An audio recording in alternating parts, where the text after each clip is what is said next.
राम गोपाल जी ये कह रहे हैं कि इनाम मिला, जैसे ही समाजवादी पार्टी में झगड़ा हुआ, जैसे ही परिवार टूटा, अमर सिंह की सिक्योरिटी बढ़ा दी गई। देखिए, सबसे बड़ी बात यह है कि सबसे बड़ा खतरा ज्ञानी व्यक्ति से होता है। यूपीए की सरकार ने मुझे सुरक्षा दी है, रिकॉर्ड देख लीजिए। नरेंद्र मोदी ने नहीं दिया है, सोनिया गांधी और चिदम्बरम ने दिया है।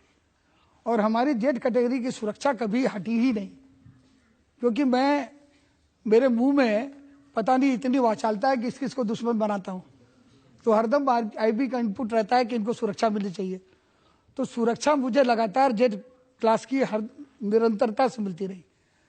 इतना हुआ कि जो अर्धसैनिक बल हमारे लिए उत्तर प्रदेश के लिए दिए गए थे, वो हटा करके सिविल पुलिस लगा दी गई थी।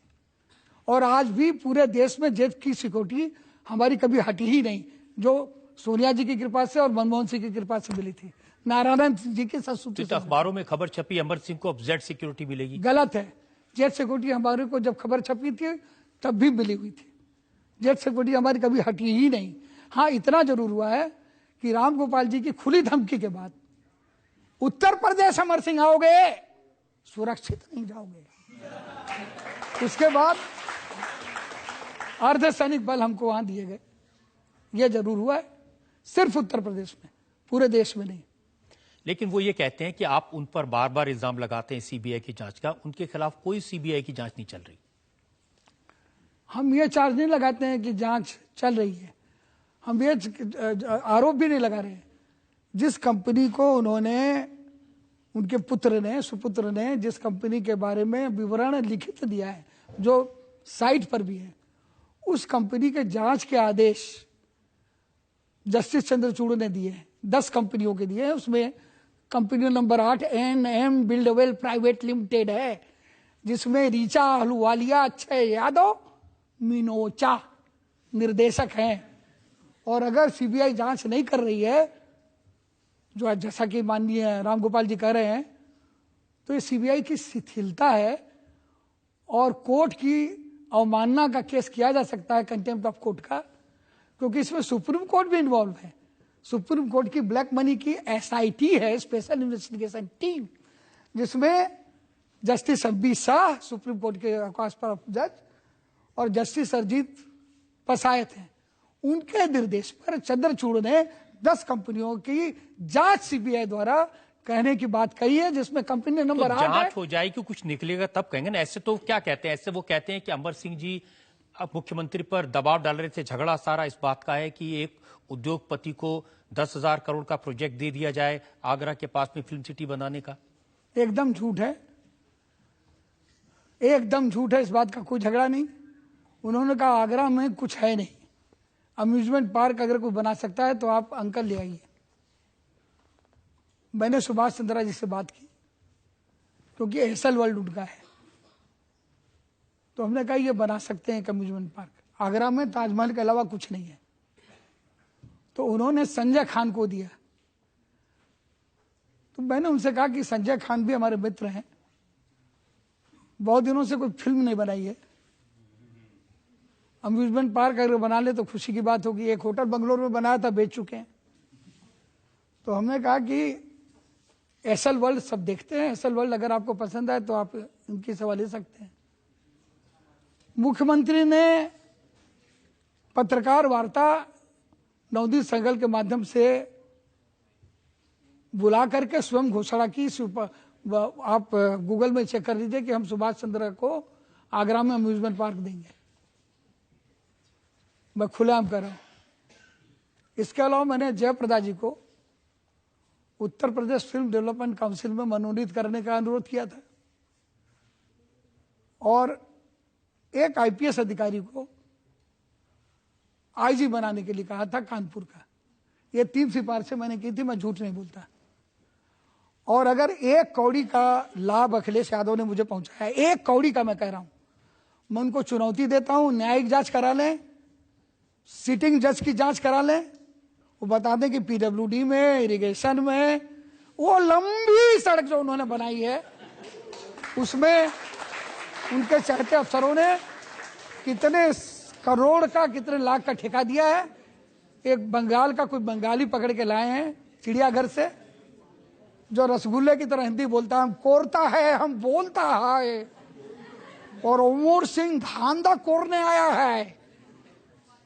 ये कहा आप समाजवादी पार्टी में वापस ले आए क्योंकि कुछ बिजनेस करना चाहते हैं। धोंधा करने आया है। हमारा कोई धोंधा किरण में नाम दो, उत्तर प्रदेश में नोई है, जो है केरला में है, बेंगलोर में है, तुम्हारे उत्तर प्रदेश में कुछ नोई है। तुम बंगाल छोड़ करके यूपी में धंधा करने आया है।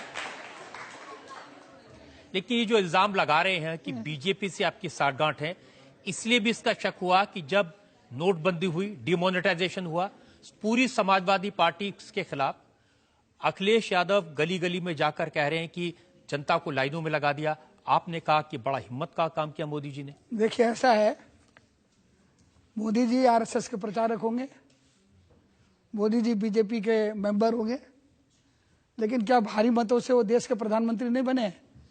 मोदी जी क्या सिर्फ बीजेपी के प्रधानमंत्री हैं? हमारे भी प्रधानमंत्री हैं। और जब हम बच्चे थे तो हमारे देश में खाना नहीं था, तो लाल बहादुर शास्त्री ने कहा था कि आप एक दिन खाना मत खाइए सोमवार को। तो सोमवार को हमारे घर में खाना नहीं बनता था और कईयों के घर में खाना नहीं बनता था, क्योंकि खाना देश में गेहूं नहीं था, अमेरिका से आ रहा था। ये 60s की बात है। तो अगर हम शास्त्री जी के कहने से खाना छोड़ सकते हैं, तो मोदी जी की अपील पर 50 दिन के लिए तकलीफ नहीं झेल सकते। और अब आप बताइए, नोटबंदी का विरोध उन लोगों ने किया जिनके पास अकूत धन था। हम तो हरदम प्लास्टिक मनी पर जीवित रहते हैं, लेकिन गरीबों को तकलीफ हुई, जिन गरीबों को तकलीफ हुई उसके लिए प्रधानमंत्री रोए और रोते हुए कहा कि हमें 50 दिन का टाइम दे दो, हम ठीक कर देंगे। जब उन्होंने एक स्कीम चलाई मोदी जी ने, और उस स्कीम में मोदी जी ने कहा कि दे दो रुपया काला धन, सफेद हो जाओ, नहीं तो खून के आंसू रुलाऊंगा। लोगों ने सोचा कि ऐसे ही करें। लेकिन मोदी जी के बारे में मैं एक चीज मैं जरूर कहूंगा कि उनका परिवार नहीं है, कोई पुत्र नहीं है, और उनकी कोई विरासत की सियासत नहीं है कि उनके बाप मुलायम सिंह थे, मुख्यमंत्री थे। मुलायम सिंह जी की कोई विरासत नहीं है। मुलायम सिंह और मोदी इस मामले में एक ऐसे हैं। इंदिरा गांधी, जवाहरलाल नेहरू, मोतीलाल नेहरू, जवाहरलाल नेहरू, इंदिरा गांधी, सोनिया गांधी, राजीव गांधी, राहुल गांधी, श्रृंखला चली आ रही है पुश्तों की, विरासत, सियासत और तिजारत की। लेकिन मोदी जी की कोई ऐसी बात नहीं है। यही नरेश अग्रवाल ने सबसे पहले कहा था, चाय वाला, फिर उसको दोहराया मणिशंकर अय्यर ने। उसको मुद्दा बना लिया मोदी जी ने कि चाय वाला प्रधानमंत्री बन सकता है। अब्राहम लिंकन तो जूता पॉलिश करते थे, जूते की मरम्मत करते थे, राष्ट्रपति बन गए। हम भी एक गरीब परिवार से आए हैं, आज आपके यहाँ बैठे हैं। अखिलेश यादव जी ने तो ये भी कहा था कि हमारे पास अगर 10 MLA होते तो क्या बुलाते। मुझे अच्छा लगा आपने कहा कि अगर आप अपने पिता का सम्मान करते तो और अधिक सम्मान से बुलाते। मेरे पास तो मेरा कपड़ा है और कुछ नहीं है। चंद्रशेखर जी के पास कोई व्यक्ति नहीं था, कोई MLA MP नहीं था। गांधी जी कभी चुनाव नहीं लड़े, जयप्रकाश नारायण कभी कोई चुनाव नहीं लड़े, ना MLA बने ना MP बने। तो क्या छोटे लोग थे? यहाँ हमारे जज साहब आज बैठे हैं, ये कोई चुनाव नहीं लड़े, आप कभी कोई चुनाव नहीं लड़े। और आज आप लोगों का जो इलेक्ट्रॉनिक का युग है, जिसमें कई आंखें आपने लगाई हुई है, ये बहुत खतरनाक आंखें हैं। बोला हुआ एक एक शब्द कैद होता है, और संभल के नहीं बोलेंगे तो आप तुरंत दिखाएंगे अमर सिंह तब, अमर सिंह अब। तो मैं प्रधानमंत्री मोदी की अपील पर, और अगर मैं कहता नोटबंदी का विरोध करता, तो आप भी कह देते अरे अमर सिंह के पास बहुत पैसा है, कूड़ा हो गया इसलिए बोल रहा है। और मैं आपको स्पष्ट कहूं, अब हालत यहाँ इतने लोग बैठे हैं, मैं एक सवाल आपकी तरफ से अगर आज्ञा दे तो पूछूं। आप लोग बताइए कि अब नोटबंदी से अभी जितनी तकलीफ थी उतनी है? जोर से कहिए जरा, पूरा देश सुने।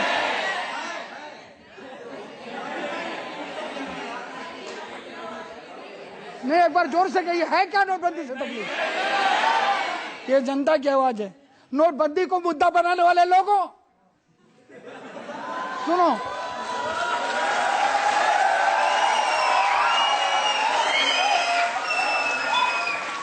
अब मुझे इतना और बता दीजिए कि आप चाय वाले मोदी जी के साथ हैं या अकेले पड़े मुलायम सिंह जी के साथ हैं? अकेले पड़े मुलायम सिंह के साथ मैं जीवन भर रहूंगा, व्यक्तिगत रूप से, क्योंकि मैंने कहा मैं मुलायमवादी हूं। अब मुलायमवाद का दौर खत्म हो गया है। वह समाजवादी पार्टी के राष्ट्रीय अध्यक्ष नहीं है। मुलायम सिंह अब अखिलेशवादी हो गए, अब वह पुत्रवादी हो गए। मुलायम सिंह मेरे भाई थे, हैं, रहेंगे, और उनका बेटा होने के नाते अखिलेश मेरा भतीजा रहेगा। अखिलेश के समर्थक मेरे पोस्टरों पर पेशाब करें, माँ बहन की गाली दें, मुझे दल्ला कहें। अखिलेश भी चाहें तो मुझे माँ बहन की गाली दे, मुझे मारे, मैं हरदम उनसे यही कहूंगा कि बेटा तुम्हारे हाथ में चोट तो नहीं लगी। मैं अपने स्तर से क्यों गिरूं? जिसको अपने स्तर से गिरना हो, आंख बंद करके अपना अतीत करें याद। न उनका विवाह होता, न डिम्पल उनकी पत्नी होती, न उनकी शिक्षा होती, अगर यह कमीना अंकल नहीं होता। अमर सिंह जी, आपने स्वभाव के मुताबिक बड़े खुलकर बात की, हर सवाल का जवाब दिया, किसी चीज को टालने की कोशिश नहीं की, और इसके लिए मैं आपकी प्रशंसा करना चाहता हूं। बहुत कम लोग होते हैं जो हर सवाल का इतनी खुली से, बेबाकी से जवाब दे देते हैं।